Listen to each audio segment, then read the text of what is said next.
okay, I wonder why I did that. Why would I Yeah. have done that? Rather than going, that was fucking awful, or I'm feeling fearful. Yeah. Well, I'll give you another example. Close your eyes for a second. I want you to bring up a picture for me. Okay, the picture I want is the first front. That's It's fairly mind blowing, and you know there are lots of techniques in NLP that can deal with specifics. Things like there's a technique that I use for people with PTSD. yeah. And what it becomes complex if I try to explain it, but in simple terms, I get them to look at the actual event in real speed, Right, okay. black and white, so it takes away the color, which diminishes a lot of the impact. Right, okay. Yeah, but then once they've looked at it, and I'll precondition it, pre-frame it, so they're starting before the event, so they're still safe. Yeah. And it doesn't finish until after the event is concluded and they're back to being safe.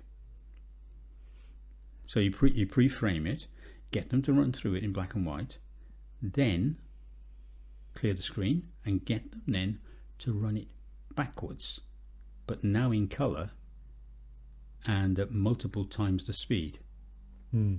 So it makes it feel jerky and disjointed, and you keep on doing that and keep increasing the speed.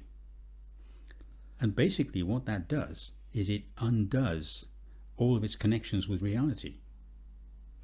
Yeah, because you're almost becoming an observer. And So you are an rather- observer.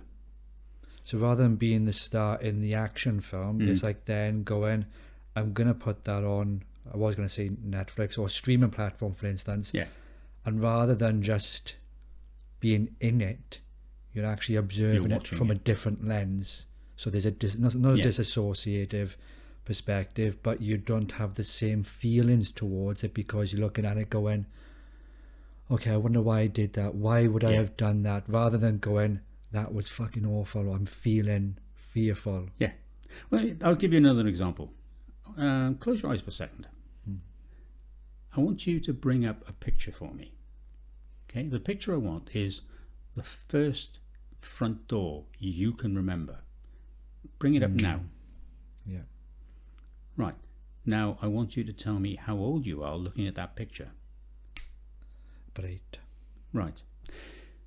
So I want your unconscious now to allow you to float up above, just allow you to float up above this scene now, and take you back to wherever that picture is and put you down in front of it, in front of that door.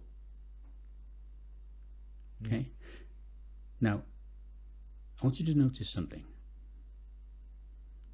All of a sudden that door has become much larger because you're now 8 years of age and you're looking up at it. Yeah? Yeah. Now tell me what emotions you're feeling standing in front of that door. Safe. Safe. Anything else? Welcoming. The first is the first house in Glenside, and there are a few steps to get to the door, and I can't remember the exact colour of the door, but I remember it had like the overhang and you had the 2 poles to support it and everything, and my mother used to be in the garden sometimes, and I had loads of friends. This is all conscious now. When you're talking like that, that's all your conscious. I can't remember the colour of the door. That's your conscious mind saying, I can't remember. Your unconscious knows exactly what the colour was. So now tell me what the colour was.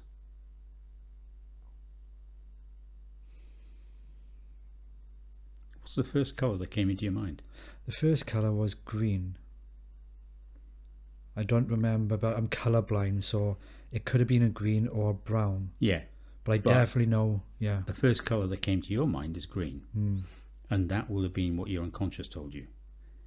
Right, okay. Then your conscious starts to try and control it and starts to think, hang on a sec, colourblind, all of this stuff starts to kick in. Yeah.